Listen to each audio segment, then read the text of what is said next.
as a handler, or even someone who likes to play with their dog outside, it's a great way to be aware of that so you can choose certain things that might set you up for more success.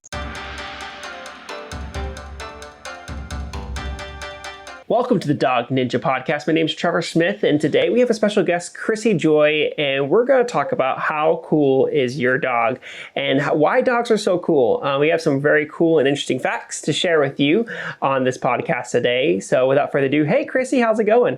Hi Trevor, everything's great here. It's a beautiful day in Maryland. The fall weather is finally coming in, so everything's wonderful over here. That's awesome. Well, I'm so thankful to have you on here on the podcast. We have just launched this new podcast, and it's all about discovering your dog and all the cool things you can do with them. But with that, we also want to know why our dogs are so cool. And one of the things that you sent over to me, which I'll put up on the screen here, is this really cool chart that shows how dogs see. Now, most people think dogs see black and white, but what is really how do dogs do really see? So for the human color spectrum, we obviously can see all the colors of the rainbow. So that goes all the way from the white to the black, all the colors in between, and the shades involved in the hues. Dogs actually can detect some color other than the myth of they only see in black and white. So if you choose your colors wisely in dog sports and training, you actually can help differentiate things for your dog to make them work better or learn better, or even why they may go to a certain toy versus another. So what you'll see in a lot of times is that where we see our shades of red and yellow, even into the green, dogs will actually see yellow throughout. So we see green grass, they actually see yellow, almost like a yellow-gray. And that goes for the flip side, where we see our purples, our violets, our magentas, our deep, deep blues, all the way to the light blue. Dogs actually can see blues, which is so nice to know. It would be such a sad world if I didn't think they could see any color. So your dogs actually can see things. Now, I've heard they can detect certain shades of deep purple, but when I look at the chart, it makes me believe that it's not so much a deep purple as it is just a very, very dark blue. And I've actually seen dogs respond to different Frisbees based on color. And so where we have a dog that maybe the white Frisbee gets lost in the sky because the bright sky and the white Frisbee, we'll notice if we use a blue or if we color the underside with a black or a blue, the dog typically has a better time tracking that because they actually can see that tone in comparison to the bright sky. And we've actually been seeing this a lot more in the dog agility world, where they've started to change the colors of the lead poles and the jumps that they use and all that stuff that way to make sure that the dogs are able to perform better. And in fact, they're more adopting things like solid colored weave poles versus the stripes, and just helping the dogs be more consistent on the course. What's interesting is that my business partner that I work with, Jerry Brown, he does dog agility. He's actually colorblind.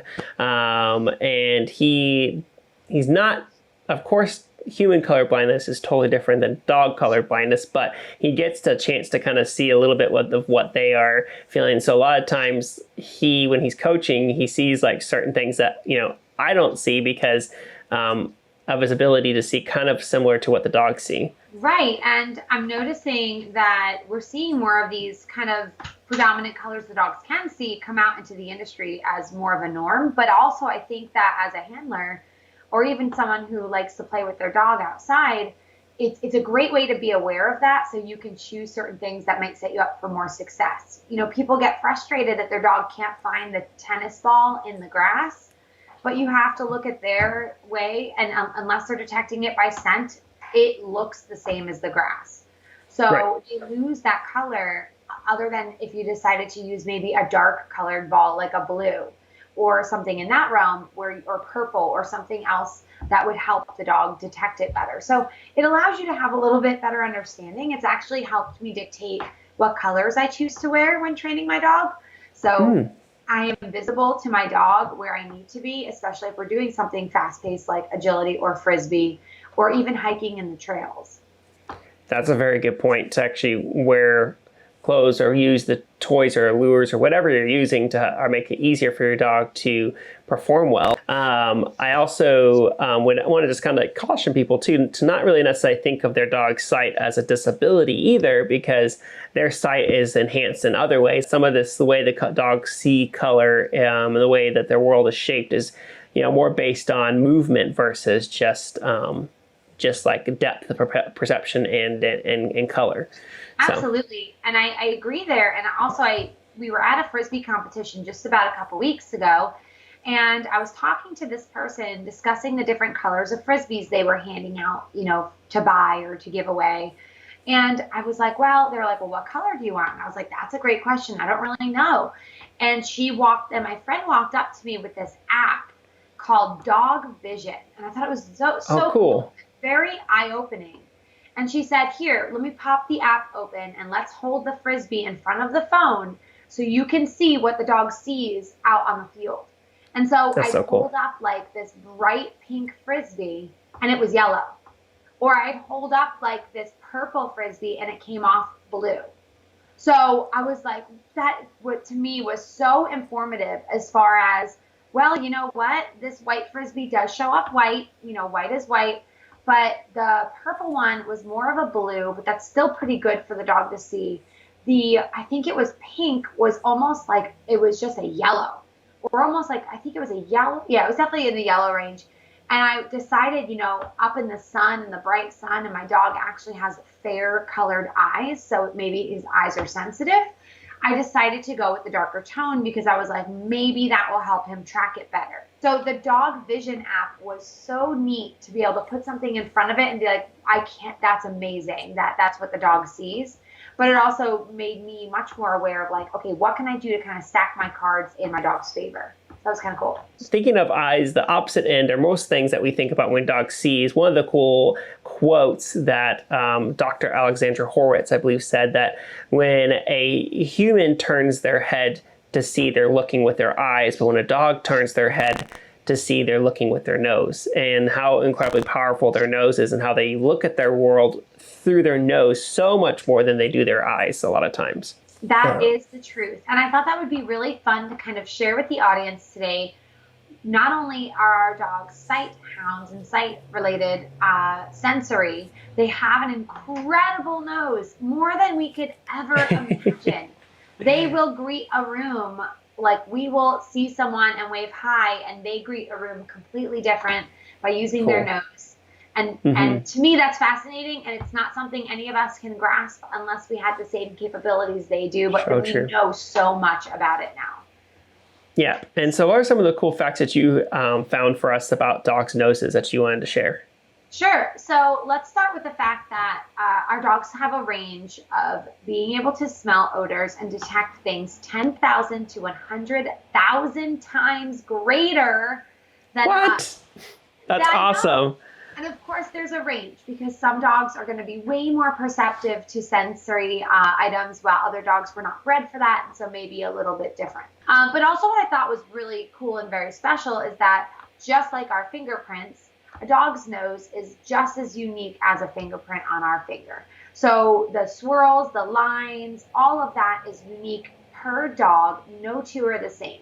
So in a way, that's really neat. It makes your dog pretty special if they have their own fingerprint right on their nose, which also detects as many odors as it does. And not just odors, I mean pheromones, hormones, stress, and so on and so forth. It goes all the way into the areas of, dogs' sexuality, male, female, breeding, hormones, etc., all the way over to, smelling the pee, how old, even be able to detect how old something is versus how fresh something is. That's cool. That's awesome. They really can read quite a bit through the use of their nose.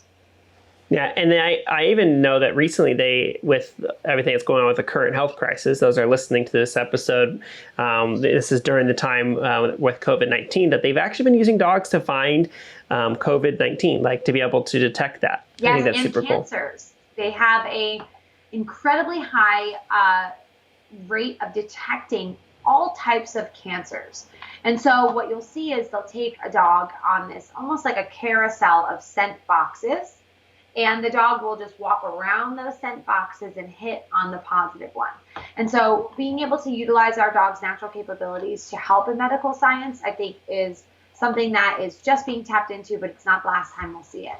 And then also I wanted to note, because I thought this was pretty cool, is that think about the way your dog's nose is formed. So we do have the 2 nostrils, and then we have kind of these little slits on the side of their noses. And what that's used for is the air comes in and almost swirls and channels right out the sides of the nose there. So it allows the intake of the scent to the exhale to come out the sides.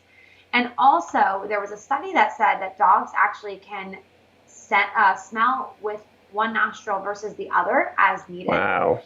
And that generally and this is just a study, so again, this was done quite a while ago, and I can share the form or the article I had read, but they said the right side was more for your threats and your possible risks, and the more caution taken for those scents, whereas the left side was more of the general. So I thought that was very fascinating to read, that they did a study where dogs were actually utilizing one side versus the other.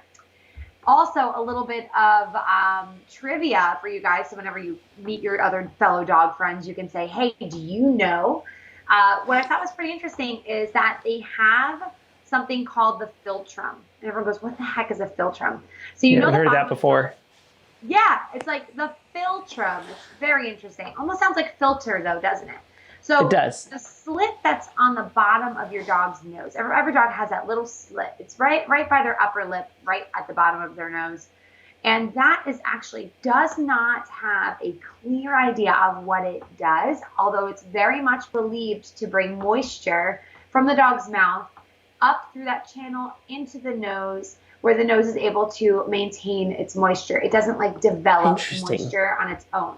Now that moisture actually helps trap scent, so that your dog can trap a scent, and you may even see them lick their nose after they smell something, and that's so that they're trying to identify possible odors that they've trapped with that moisture on their nose. So really fascinating how it all works together so that the dog can learn more about his or her environment. That's awesome. Chrissy Joy, you're just such a wealth of awesome information. I value you so much as a professional trainer and also as a friend, but I need to let people know where they can find more about you. So what's the best place to go? Sure. Thank you. Listen, it's such a learning curve, but I think that learning all this information just helps you have a better bond with your dog. And you are more than welcome to find me at chrissyjoy.com. Also, we run the Bonafide Talent Group, which is super fun, and that's where we get people involved with working their dogs on set. So the Bonafide Talent Group is on Facebook, and it's bonafidetalent.com. And again, don't forget, you can follow me on Facebook and Instagram as well, and it's just the Chrissy Joy.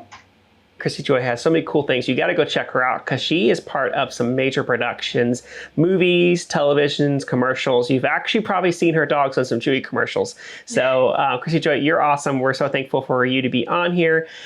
Is there anything else you wanted to share today that you would like the audience to know? Go check out some more cool facts or any more apps or anything like that.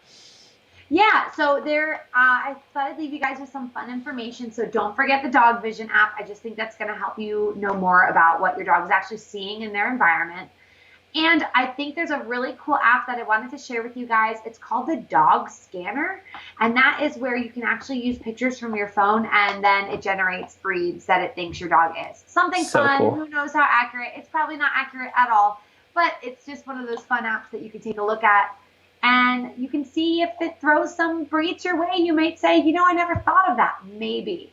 So It's called the Dog Scanner, so that'd be kind of fun. And just to leave you guys with it, just, we are getting into the spirits of the holidays. So just from one trainer to the audience out there, please, please, please use this opportunity to wear your masks and go and get your puppy and your dogs some good exposure with lots of treats and rewards, and see how you can help them gain confidence while we have all of these decorations coming out and all that good stuff there. Thanks, Chrissy, for joining us today. I appreciate you.